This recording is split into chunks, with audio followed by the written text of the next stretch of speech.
So let's dive in. If I said the Bengals defense is going to be even worse this year, is that an overreaction? It is. First of all, that would be difficult to be worse than they were last year on defense.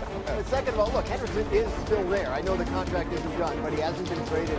I think that ultimately gets worked out. There's some young guys they're counting on coming along. They're getting a couple guys back from injury, and a new coordinator and a new scheme, which sometimes helps you bounce a little bit. So, yes, I think the Bengals defense is better.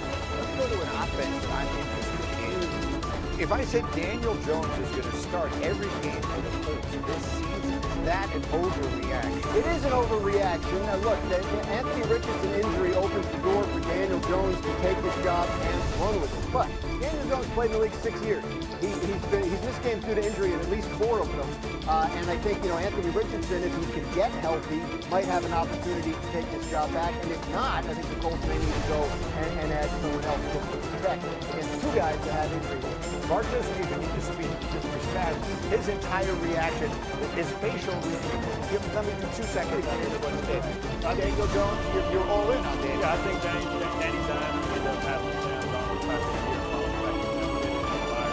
Environment matters. He never had a running back like that. Well, he had Saquon, but they didn't have an offensive line. He has 2 outstanding number 1 receivers on the outside. Danny Dimes, the next Sam Darnold, super quick. I don't know if, like, Minnesota, like, we compare Indy to Minnesota, that's a tough talk. That's a tall tag. Who's the Justin Jefferson? You got to figure that part out. All right, one more. Let's get to the last one because this is the interesting one. If I said Aaron Rodgers makes the Steelers instant contenders, is that overreaction? Yes.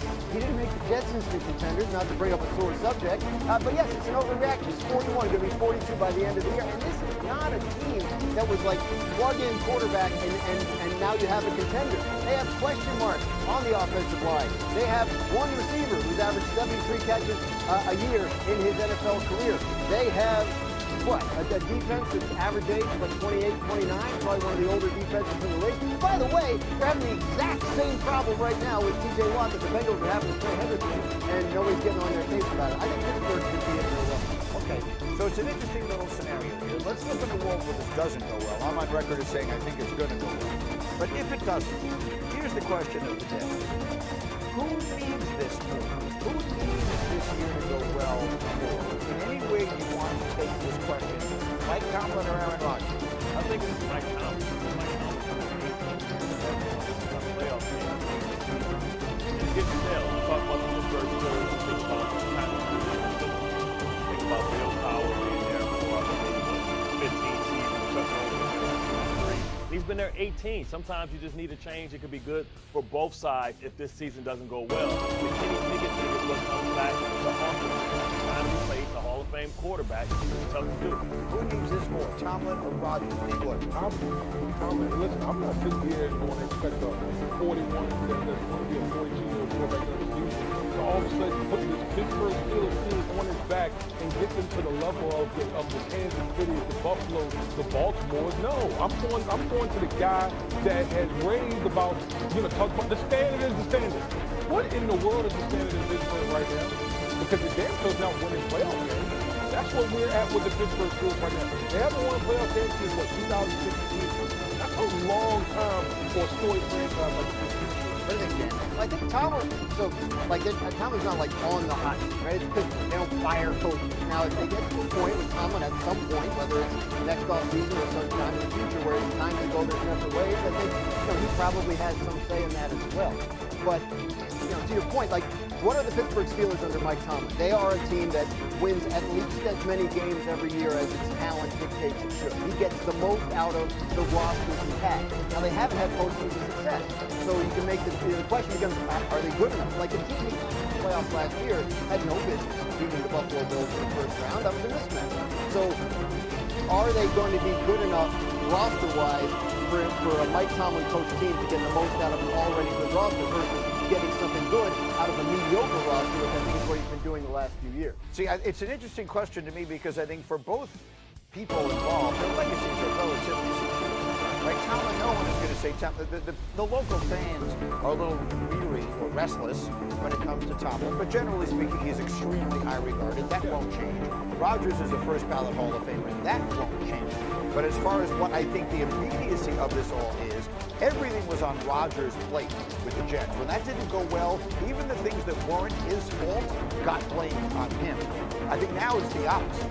I think everything is on Tomlin. Like everyone figures, if this doesn't go well, I think it more reflects on him than it reflects on Rodgers. Which is why I believe they took this risk with Aaron Rodgers knowing what comes with him, because they know how important it is for them this season. They get a get into the playoffs. You add a player like Aaron Rodgers to the other side, I think the playoffs really kind of makes Tomlin. They're going to win a lot of games. I'm telling you right now, I think they always do than people think. Let me run the bases though, because I got a text from people who's dying to weigh in on something that happened last night. It isn't news tonight. Meanwhile, Aaron Judge's incredible season ran into a wall the size of the Green Monster this weekend. Judge struck out 9 times in 3 games, the most for a Yankee in a single season against a single series, I should say, against the Red Sox ever. He went 1 for 12. His batting average went from 392 to 378 as the Yankees were swept by their bitter rivals. But speaking of bitter, that's how a lot of Red Sox fans are feeling after the team announced they traded cornerstone Rafael Devers to the Giants for 3 pitchers and a prospect.